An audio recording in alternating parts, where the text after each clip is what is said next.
Petit b, médiane. Une médiane dans un triangle, c'est une droite qui passe par un sommet de ce triangle et par le milieu du côté opposé à ce sommet. Donc on a considéré ici un exemple avec un triangle ABC, il va falloir tracer les trois médianes dans le triangle ABC. Alors déjà, il faut préciser que le segment AB, c'est ce que l'on appelle le côté opposé au sommet C.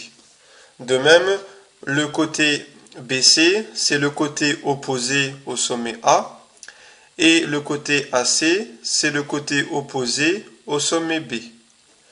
Donc pour tracer la médiane issue du sommet C, il faut d'abord identifier le milieu du côté AB.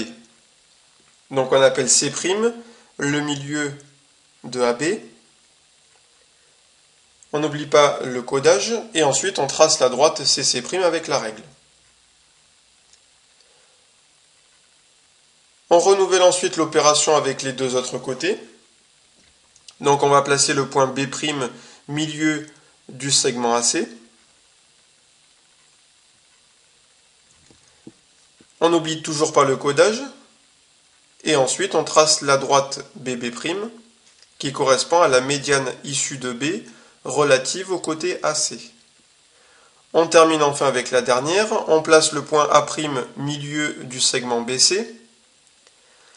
En n'oubliant toujours pas le codage du milieu du segment BC, et on trace ensuite la droite AA', qui correspond à la médiane issue de A, relative au côté BC. Relative au côté BC, ça veut dire qu'elle passe par le milieu du côté BC. Les trois médianes, elles sont concurrentes en un point, c'est-à-dire qu'elles se coupent en un point. Ce point, on l'appelle G, et c'est ce que l'on appelle le centre de gravité du triangle. Donc pour résumer, une médiane, c'est une droite qui passe par un sommet du triangle et par le milieu du côté opposé à ce sommet. Et dans un triangle, si on trace les trois médianes, elles se coupent toutes les trois en un point. Et ce point, c'est ce que l'on appelle le centre de gravité du triangle.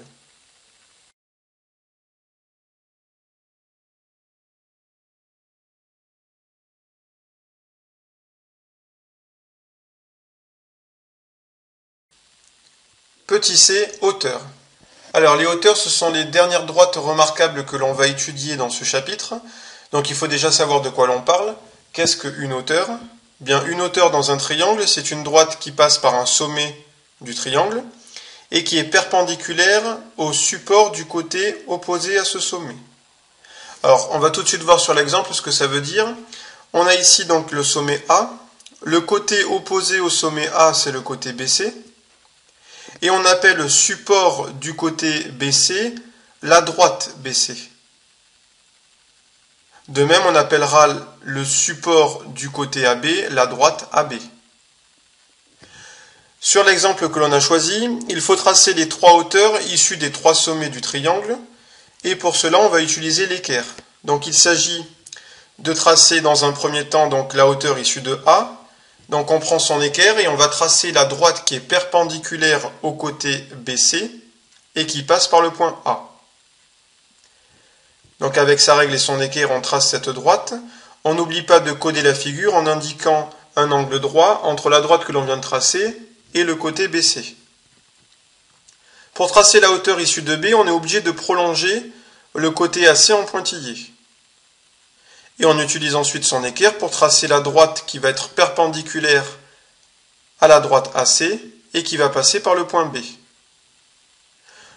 On n'oubliera pas une nouvelle fois de coder la figure avec un angle droit pour bien signifier que la droite que l'on vient de tracer est bien perpendiculaire à la droite AC. Et enfin, pour tracer la dernière hauteur issue de C, il faut prolonger en pointillé le côté AB, puis une nouvelle fois prendre son équerre pour tracer la droite qui va être perpendiculaire à la droite AB et qui va passer par le point C. Donc on trace la dernière hauteur issue de C. On n'oublie pas non plus d'indiquer le codage avec un angle droit entre la droite que l'on vient de tracer et la droite AB. Et on s'aperçoit que les trois hauteurs que l'on vient de tracer dans le triangle sont toutes concurrentes en un point que l'on appelle H et qui s'appelle l'orthocentre du triangle. Donc pour résumer, dans un triangle, une hauteur c'est une droite qui passe par un sommet et qui est perpendiculaire au support du côté opposé à ce sommet.